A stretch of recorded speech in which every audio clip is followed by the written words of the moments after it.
Hello guys, मैं Satyam and your welcome to my YouTube channel MC explained. Guys, आज हम the Falcon and the Winter Soldier web series के third episode के बारे में बात करने वाले हैं। अगर आपने पिछले 2 एपिसोड की वीडियो नहीं देखी है तो जाएं देखिए, लिंक डिस्क्रिप्शन में है। तो गाइस, ज़्यादा टाइम वेस्ट ना करते हुए वीडियो को शुरू करते हैं।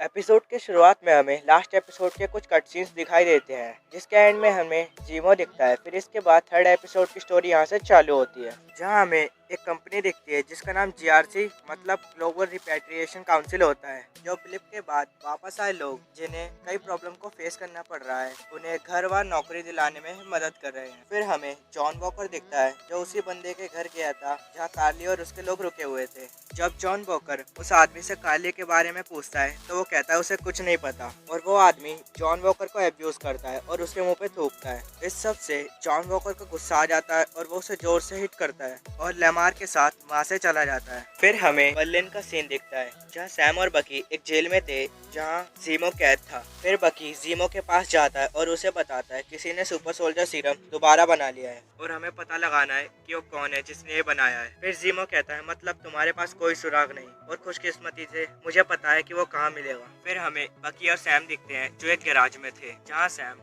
बकी से जीमो को अपने प्लान में शामिल करने के लिए मना करता है। फिर हमें दूसरी तरफ दिखता है जीमो पुलिस को चकमा देकर वहाँ से निकल जाता है, क्योंकि वहाँ बकी ने 2 कैदियों को आपस में लड़वा दिया था, जिससे पुलिस का ध्यान जीमो पे नहीं गया और वो वहाँ से आसानी से निकल गया। फिर हमें सीन दिखता है जीमो उस गैराज में आ जाता है जहाँ बकी और सैम थे, जिसे देख सैम बकी पर भड़क जाता है और कहता है तूने इसे क्यों छुड़वाया। पर बकी सैम को जैसे तैसे समझा देता है, तो सैम भी मान जाता है और कहता है अगर साथ काम करना है तो इसे जैसा बोले वैसा करना होगा। फिर जीमो भी मान जाता है। फिर वो मैड्रिपुर जाने के लिए रनवे जाते हैं, जहाँ जीमो का एक प्राइवेट जेट था। तो सैम कहता है जेल में चक्की पीस के इतने पैसे कमा लिए। तो जीमो कहता है मैं खानदानी नवाब हूँ। फिर वो लोग प्लेन से मैड्रिपुर के लिए निकल जाते हैं, जहाँ जीमो एक क्रिमिनल से मिलने जाता है जिसका नाम सेल्वी है। फिर सीन रीगा पे शिफ्ट होता है, जहाँ जीआरसी का एक कैंप लगा हुआ था, जहाँ कार्ली भी थी, जिसे एक आदमी बुलाता है और उसे उसकी माँ के पास रहने को कहता है, जिनके पास अब ज्यादा समय नहीं है। फिर थोड़ी देर में कार्ली की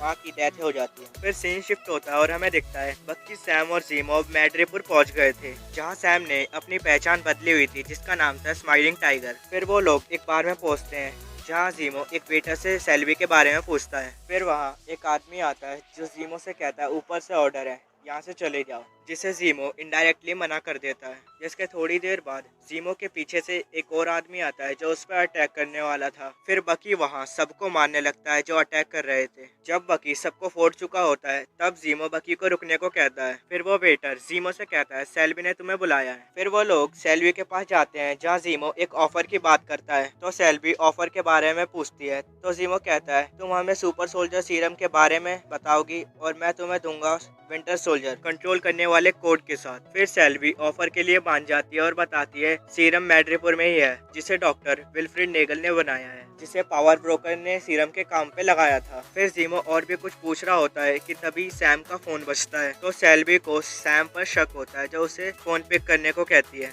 और कहती है फोन लाउड स्पीकर पे रखना। सैम को उसकी बहन सैरा का फोन आया था, जो उससे बात करते वक्त उसका नाम सैम बोल देती है। ये सुनने के बाद सेल्वी अपने आदमियों से उन्हें मारने को कहती है। तभी विंडो से एक गोली आती है जो सीधा सेल्वी को लगती है और वो मर जाती है। फिर बकी सैम और जीमो वहाँ से चले जाते हैं। तभी उस शहर के सारे बदमाशों के फोन पे मैसेज आते हैं कि सेल्वी मर गई है और उसके कातिल को पकड़ने वाले को बाउंटी के पैसे मिलेंगे। इसलिए कई लोग उनके पीछे पड़ जाते हैं, जो बकी और सैम पर फायरिंग भी करने लगते हैं, जिससे बच के वो लोग भागने लगते हैं। तभी एक घर की विंडो से कोई उनको गोली मार देता है, जो सैम और बकी पर अटैक कर रहे थे। फिर उसके बाद वहाँ शैरन आ जाती है, जो सीधा जीमो को टारगेट करती है। तो सैम शैरन को रोकता है और बताता है किसी ने सुपर सोल्जर सीरम दोबारा बना लिया है और उसे ढूंढने में जीमो हमारी मदद कर रहा है। फिर बकी शैरन से पूछता है तुम यहाँ क्या कर रही हो। तो शैरन बताती है वो अमेरिकन गवर्नमेंट से बच के यहाँ छुपी हुई है, क्योंकि उसने Captain America civil war movie में कैप्टन अमेरिका और सैम के लिए